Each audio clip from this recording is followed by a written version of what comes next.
Gracias, muy feliz de estar aquí contigo, todo este equipo de trabajo en Radio Sur. Para nosotros también es un privilegio tenerlo aquí en la mesa de trabajo. Esperamos que usted pueda resolver dudas, preguntas que de pronto tengamos desde la mesa de trabajo. Pero vamos a iniciar ya en estos momentos con lo que necesitamos conocer. Bueno, ¿cuál es su principal motivación, doctor Carlos, para su aspiración a la Cámara de Representantes por Bogotá? Bueno, Viviana, yo creo que es un momento histórico para el país. Yo creo que estamos entrando en una nueva era de transformación donde lo social, donde el desarrollo desde la base hacia arriba, donde la reivindicación de muchos grupos sociales que históricamente estuvieron excluidos de la política y excluidos de las acciones del Estado, hoy en día se están reivindicando. Entonces yo creo que es un momento donde todos debemos movilizarnos hacia garantizar y fortalecer, digamos, este proceso de cambio que viene tocando todas las esferas del país, y uno de los elementos fundamentales para garantizar que el cambio continúe es poderlo asegurar legislativamente. Estamos, o digamos, la mayoría de iniciativas que hay en el país pues responden a la voluntad de los gobiernos de turno, responden a la buena o la mala voluntad, a veces también en casos, de quien está al mando de cada una de las administraciones, llámese alcaldía, gobernación o la nación. La única forma de asegurar estos cambios es convertirlos en leyes de la República, donde de verdad, digamos, vayan más allá del gobernante de turno y uno pueda ver que haya una continuidad en la ejecución de las políticas. Entonces, esta etapa, este cambio que está viviendo el país, yo creo que hay que asegurarlo, y por eso decidimos con todo mi equipo, con la gente que nos sigue, con los voluntarios que se suman al trabajo ciudadano que queremos adelantar, pues estamos juntándonos para sacar adelante un nuevo proyecto donde nos dediquemos a proponerle al país ideas y leyes progresistas. Bueno, hay muchas problemáticas de verdad que se viven en nuestro país, pero una de esas problemáticas es la educación. Por favor, usted cuéntenos de esos problemas de educación, tres principales problemáticas que usted está ya identificando en el sistema educativo de Bogotá. ¿Cómo usted, desde su posición, las abordaría desde el Congreso? Bueno, la educación es un tema que ha venido teniendo un proceso de desarrollo desde hace muchos años. Uno no puede, digamos, desconocer todo el trabajo acumulado que vienen haciendo de parte tanto de los gobiernos nacionales en materia de educación como y en especial de los movimientos como los movimientos sindicales de maestros, las asociaciones de padres de familia, que han ido mejorando poco a poco la educación. Pero dicho eso, Colombia sigue teniendo unos rezagos demasiado grandes en materia de educación. Hemos avanzado, pero estamos colgados. En el país todavía hay un 5% de analfabetismo. Si yo lo miro en una proporción de 50 millones de habitantes, estamos hablando de 2.5 millones de personas que no saben leer ni escribir. Y pues para un país en pleno siglo XXI, pues yo creo que esto es un tema inaceptable. Eso tiene que corregirse, y sabiendo las capacidades del Estado, creo que ha sido más un tema de voluntad política poder cerrar ese tipo de brechas que una incapacidad técnica o financiera. Lo mismo nos sucede con la educación superior. El país sigue avanzando en educación superior. Dimos un salto muy importante con la política de gratuidad, que ya cubre, digamos, una porción importante de estudiantes. De los 2.5 millones de estudiantes que hoy hay en la educación superior, casi 1 millón están en la política de gratuidad, lo cual es algo que hay que aplaudir y hay que reconocer. Pero no podemos dejar de tener en cuenta que sigue habiendo 1.5 millones de estudiantes que no están en la política de gratuidad. Y eso requiere presupuesto, y eso requiere una política donde el país y la nación y las leyes en Colombia reconozcan que la educación es un derecho fundamental. Y siendo un derecho fundamental no puede tener barreras, Viviana. No podemos permitir que la educación de ninguna forma tenga barreras.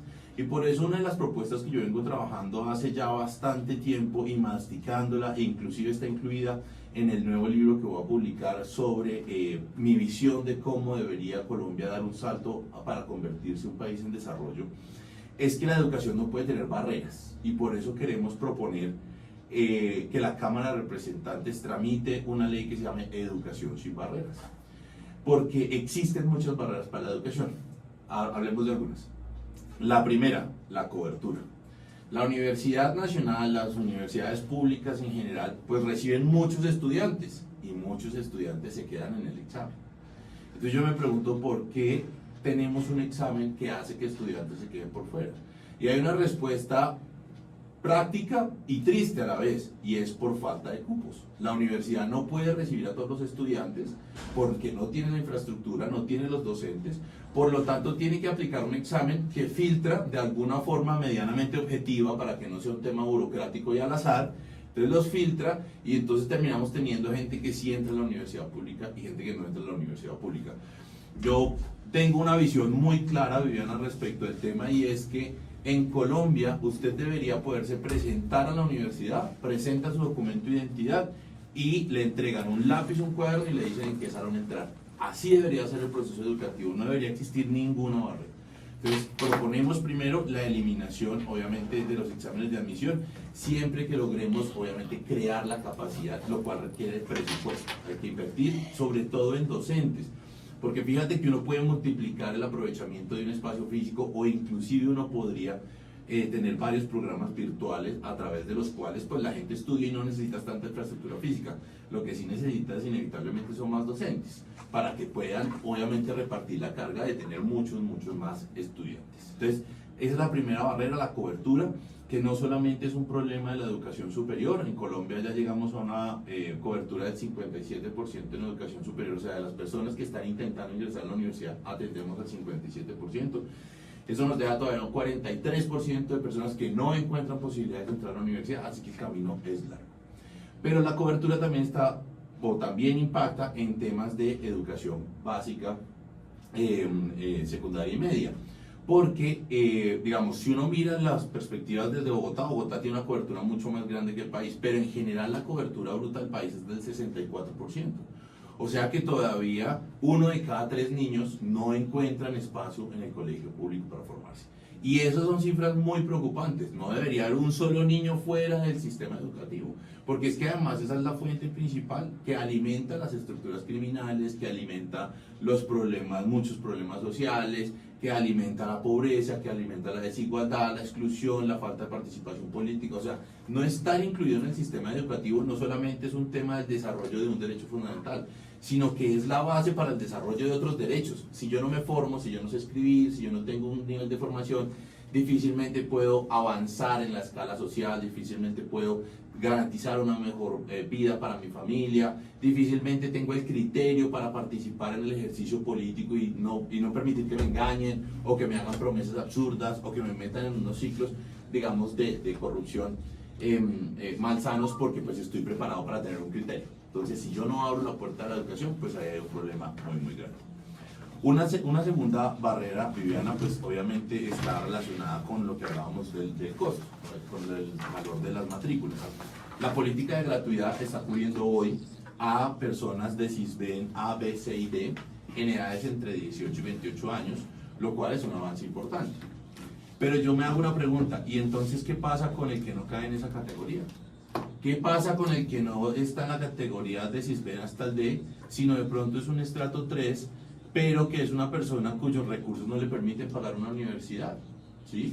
Porque es que además tenemos un problema que no se puede desconocer, y yo creo que esto le falta debate en el país, y es que el salario profesional promedio en Colombia es de 3 millones de pesos. Ese es el salario promedio en el país. Claro, hay gente que gana más, pero el promedio es ese. Y entonces, si yo tengo una universidad que vale 10 millones de pesos la matrícula y me gano 3 millones de pesos mensuales, de los cuales tengo que pagar arriendo, alimentación, transporte, sostenimiento de mi hijo, o sea, a duras penas tendría una capacidad de ahorro de 200, 300 mil pesos al mes para ese profesional. ¿A qué hora recoge los 10 millones que vale una matrícula para un posgrado? Y que teniendo en cuenta que Colombia es uno de los países con el menor salario, tanto mínimo como de profesionales. O sea, estamos en una lista de Latinoamérica donde Colombia es uno de los peores países donde se le retribuye a la gente sus estudios, sus capacidades. Absolutamente, Viviana. Entonces eso hace todavía más necesario que el Estado avance rápidamente en una política de gratuidad en la educación, y en la educación en todos los niveles, que es, digamos, una de las partes novedosas que estamos proponiendo. Fíjate que se habla mucho de la cobertura de la primera infancia, acceso a que la gente haga una carrera profesional, pero ¿y a qué horas vamos a formar docentes? ¿A qué horas vamos a formar personas con maestrías, con especializaciones, si no entran dentro de la política de gratuidad? Y con unos salarios tan bajos profesionales es muy difícil que la gente pueda formarse. Eso ha hecho que se generen dos problemas. Uno, tenemos la tasa más baja de profesionales con posgrados de toda la OCDE. Y la segunda, que se ha proliferado tristemente, y lo digo respetuosamente, pero es una realidad, muchos procesos formativos que no tienen los niveles de calidad, que con la promesa de ser muy baratos, y la gente como no tiene capacidad de pago digamos de formaciones de mejor nivel, pues por el afán del título terminan metiéndose en procesos formativos de baja calidad, y eso redunda al final en su conocimiento, en su capacidad de trabajo, en la calidad de su trabajo como profesional. Entonces, esa segunda barrera que está dentro de la ley de cobertura, de la ley sin barreras, educación sin barreras que queremos proponer, es lograr avanzar hacia la gratuidad total del sistema educativo en Colombia. Tenemos que trazarnos una meta de alrededor de unos 20 años, no es un tema fácil, pero si no lo planteamos desde ya, no lo podemos hacer. Por eso es tan importante que se convierta en una ley, porque si queda en un plan de desarrollo en un gobierno, pues tiene un avance de 4 años, pero a los 4 años llega un gobierno nuevo y cambia de política y se acabó. En cambio, si creamos la ley de educación sin barreras, una ley que tenga una vigencia de 30 años, de 20 años, pues obviamente vamos a ir avanzando con unas estructuras de financiación muy serias, con unas priorizaciones muy serias, con una territorialización muy seria, y ahí viene el tercer elemento de la educación sin barreras, y es el concepto de territorialización. Aquí en Colombia hizo carrera una palabra que se enseña en todos los espacios de la educación pública y se utiliza mucho por políticos, y es el concepto de eficiencia. Entonces, las políticas públicas se diseñan conforme a que sean eficientes económicamente. El problema de la eficiencia, que además es un legado además mal entendido y mal implementado, de un mal implementado modelo neoliberal en Colombia, que después podemos hablar de eso y por qué digo eso. El concepto de eficiencia básicamente me dice que el eje rector de la política pública es optimizar el uso de los recursos del Estado, ¿sí? Entonces, por eso, la decisión es crear un hospital en la mitad de una ciudad, y a ese hospital yo remito a la población de la ciudad y de todos los municipios alrededor. Entonces, ¿es eficiente para el hospital y para el gasto público? Es eficiente porque es más barato que tener muchos hospitales. Tengo uno. Y en uno solo, pues tengo un montón de profesionales médicos y de enfermeras que atienden a la gente. Es eficiente. Pero ¿es eficiente para el ciudadano? ¿Me garantiza el derecho? La respuesta es no. Porque para el hospital es eficiente económicamente, pero el ciudadano tiene que desplazarse 3 horas para llegar al hospital, gastar el triple de recursos, perder un día de trabajo, dejar a sus hijos al cuidado de otra persona, a veces sin cuidado, niños solitos en la casa porque no hay forma de financiar un cuidado, para yo poder ir a una cita médica y devolverme. Entonces es eficiente para el dinero, pero es ineficiente para el derecho. Y eso pasa en todo el país, en todas las cosas. Estamos hablando del tema de educación. ¿Dónde están las sedes universitarias públicas? Están en las capitales departamentales. Entonces, ¿qué tiene que hacer un joven, por ejemplo, del campo que quiere estudiar en la universidad? Tiene que dejar a sus padres. Tiene que dejar la finca atrás. O sea, así quiera quedarse, no puede. Porque tiene que irse y no es eficiente para él, no es rentable para él, digamos, ir a la finca y volver todos los días a la universidad, porque es un trayecto de 4 horas, o 5 horas, o 8 horas para muchos. Entonces, ese ejercicio de pensarse en la educación, en la eficiencia económica, hizo que no tengamos universidades en los municipios de nivel 3, 4, 5 y 6. Lo mismo pasa en Bogotá. Si ustedes revisan dónde está concentrada la educación superior en Bogotá, ¿dónde están las mayorías de universidades? Hasta hace 30 años estaban todas en el centro. Todas en el centro de Bogotá. Ya hoy un día ya hay unitas poquitas en Chía y unitas poquitas al occidente. Pero si yo sigo haciendo la lectura, Chapinero y Candelaria son las localidades donde está la gran oferta educativa. Entonces, ¿qué le estoy diciendo yo a un niño en Bosa? ¿O qué le estoy diciendo yo a un niño en la frontera de la ciudad en Suba? ¿O qué le estoy diciendo yo a un joven en la frontera de la ciudad de Nusme? Que a él le toca movilizarse 2 horas y media para ir a la universidad y volver. Entonces, ¿es eficiente en la estructura financiera? Sí, pero es ineficiente en el derecho. Porque entonces una mamita joven de 22 años que tiene un hijito que se lo entregan en el colegio a las 2 de la tarde y tiene que enviarlo al colegio a las 7 de la mañana, ¿a qué horas hace 3 horas de ida y 3 horas de vuelta, 4 horas de clase en la universidad y está de vuelta para recoger al niño? La decisión es no estudies. Entonces creamos un sistema donde indirectamente es excluyente de quien tiene las peores condiciones.